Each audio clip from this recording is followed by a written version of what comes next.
Joe Custer, Associate Professor of Law and Director of the Ben C. Green Law Library here at the University of Case Western Reserve School of Law.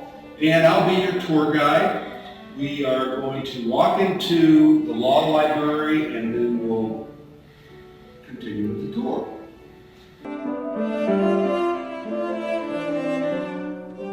The dean said I can take this mask off while I'm talking. So for the majority or maybe all of this filming, you will see me without a mask. We also have here some of the COVID precautions, the distancing, the signs that you'll see as we go through this particular video.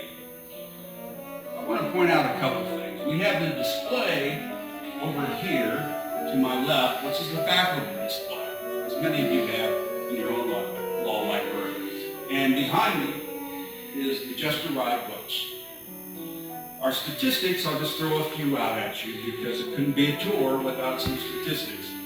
We have about 90,000 hard copy titles, about 83,000, which is growing, electronic titles, approximately 290 volumes, the volume equivalents.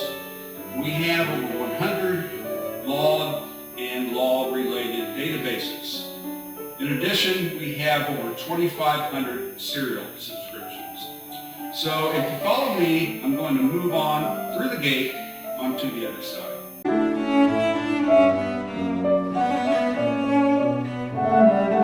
Here I am between the circulation and reference desks. I want to point out, because the students really like Ernie, and Ernie's a key harbinger of the events that we go through the season. Right now he's in swim trunks with goggles. the costume he wore before, which was just taken off, was his regalia that he regales, if that's a word, when the three elves put on their regalia, right? And this year he had a mask and sunglasses on because for the first time, for maybe all time, I'm not sure, we held commencement outside. So Ernie is sometimes during Valentine's Day, he's been in Cupid. You get the idea. Now, over here we have the circulation desk. We have an excellent circulation department. Head of Access Services, Donna Burton, is here right now with us. I'm going to ask her a very typical circulation question. Donna, how many overdue books do I have?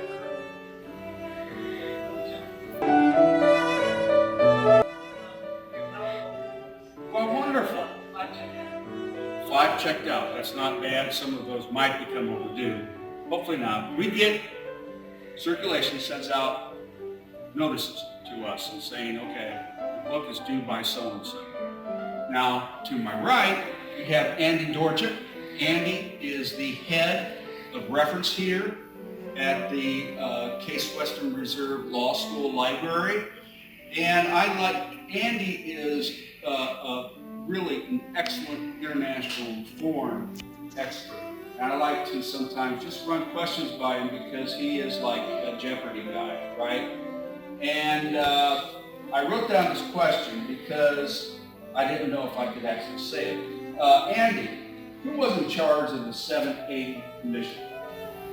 Noted international criminal law expert Jeannette Mazur was in charge of investigating Yugoslavian atrocities, as documented by our own team. Well, that is typical of Andy. Thank you very much. Now, what I want to do now is walk you down to the Davis room, which I'll explain when we get down here to the end of the hall. Here we have reference collection, right? Or ready sort of reference collection. Right here we have the ready reference collection with a couple of this particular column. And I don't have to explain what that is to you, our audience.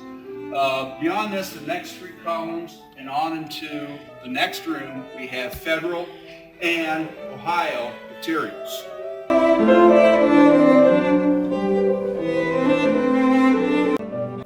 Here in the Davis room, I want to point out some of the items in the room.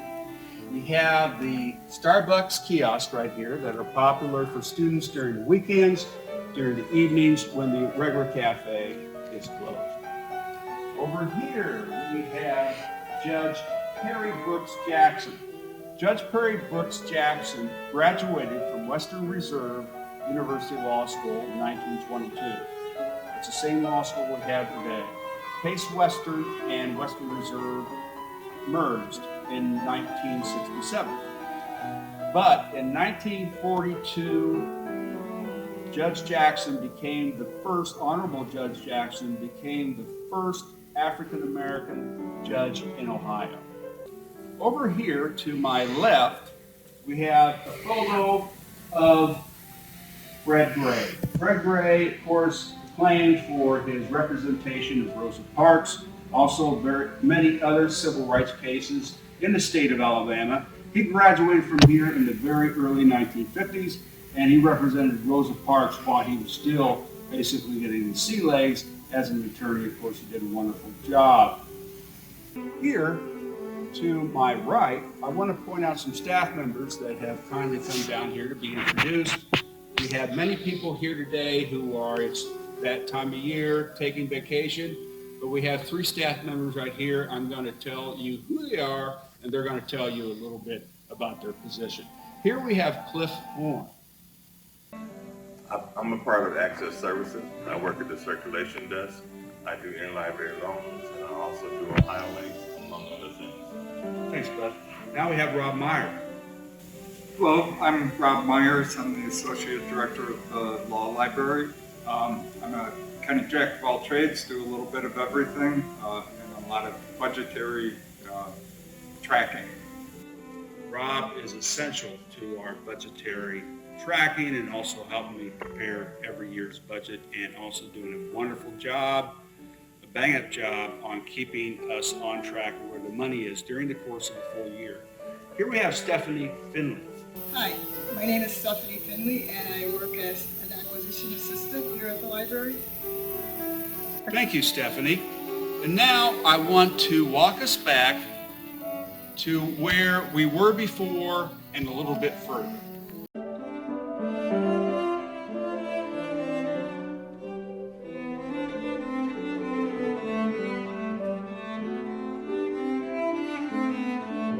I want to point out some things from here. Here in the back room we have reference row, we call it, where many of the librarians' office. Access Services, head of Access Services, Donna Erden, is back there. We also have our reference librarians' office back there. Behind me, we have, I want to point out the class reserves that are here in print normally. But this past year, we've had electronic class reserves. But this fall, thankfully, we're going to be able to go back to a print reserve. Here we have 3 more columns of reserve material. Down at the far end, we have our administrative offices. If you can follow me down to the elevator.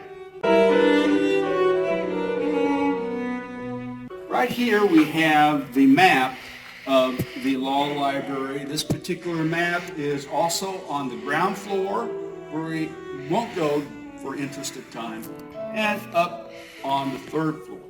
The library is also present on the 2nd floor, where you will find 3 of our people. And now I'm going to enter the elevator, and I will see you soon on the 3rd floor.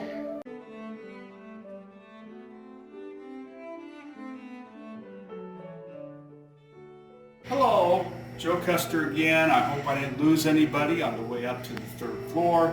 You can also take the steps up to the 3rd floor, and I think everybody is up from the steps at this point. There's some things I want to point out, if you'll follow me for a second.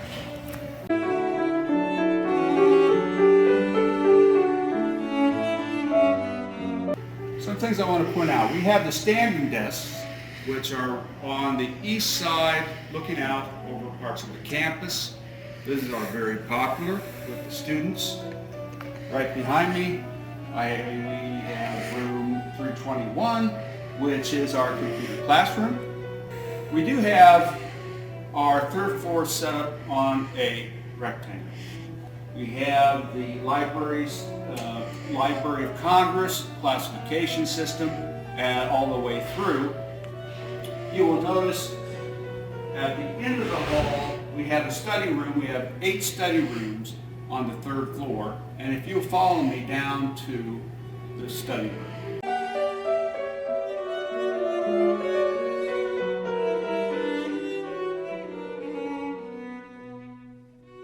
Here's one of our study rooms.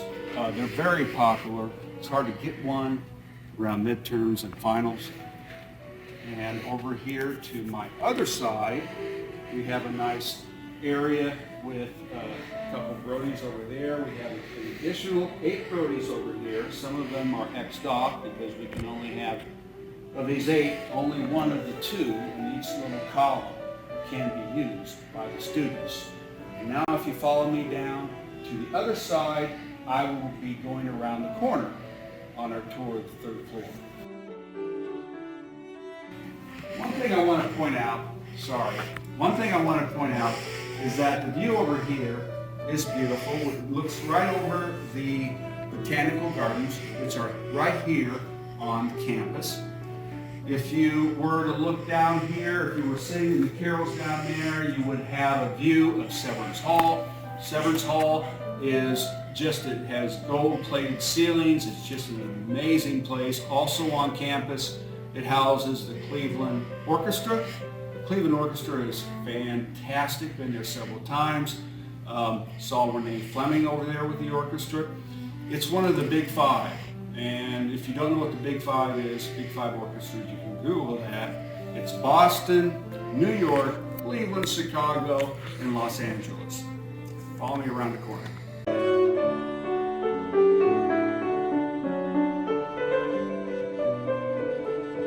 Here we are looking down at one of the end of these columns. You'll see one of our carols.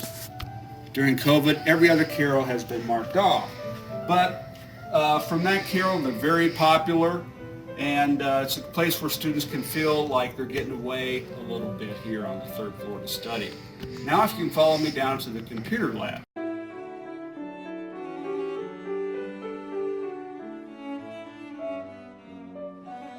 We think we just saw the student who normally is here go to the restroom, heading down the hall. So I do want to point out some things here in this room. We have some computers that are also spread out for COVID. These computers are up to date. The deans see this is a very important area where we do have a lot of foot traffic. These particular computers also have all the programs available on campus to the students. So some students may not have everything loaded on their laptop, and they can come here and gain access to that. I want to point out some things over here. Here we have a very popular scanner, and students come here to use this a lot, as you also know from other law libraries or law schools. Here we have the color printer. That's very popular. Follow me. This area we have the network printers, where you can print from any place, these computers, any place in the law school. And so that's another reason why we got a lot of foot traffic. Students are coming in, coming out to get their particular print. One of the printers we use for this is the Lexus printer, ubiquitous Lexus printer right here at E. I'm going to lead you on to the rest of the tour if you just follow me.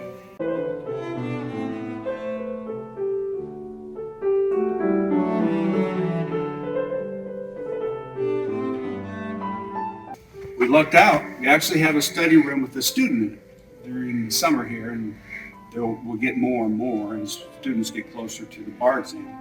But let's see what the student is up to. Maybe we can get the person to engage us a little bit.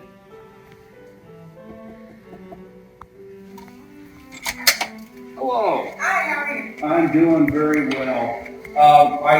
I don't recognize you, but are you incoming or 1L, 3L? Yeah, I'm an incoming 1L, taking summer courses in preparation for my 1L year. Oh, wonderful. Are you part of the Jumpstart program? Yes, I am. That's great.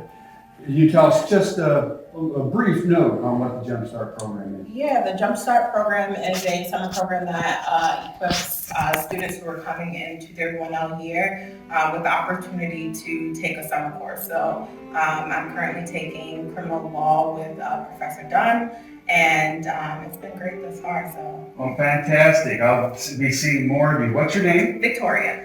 Fantastic. Thanks, Victoria. Thank you.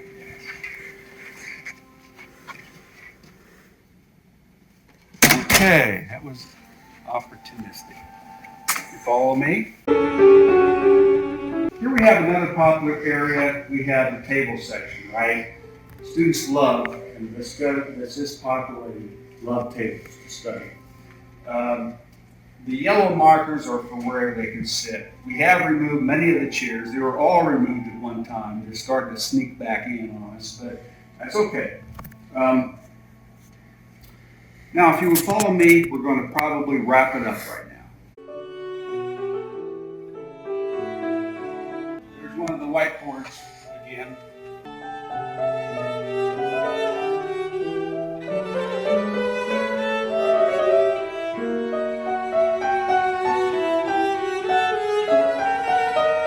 Thank you very much for coming on this tour with us. We very much appreciate it. We would have loved to have you physically here during the conference, but unfortunately that didn't happen. I know some of you, talking to people around the country, have not yet been to the Rock and Roll Hall of Fame. Hopefully you'll come back to go to the Rock and Roll Hall of Fame. Our law faculty band, yours truly, plays bass. We've appeared there before, and we're going to appear there again in the fall. So, with that said, I want to say thank you very much, and we hope to be seeing you next year at AA LL. Thank you.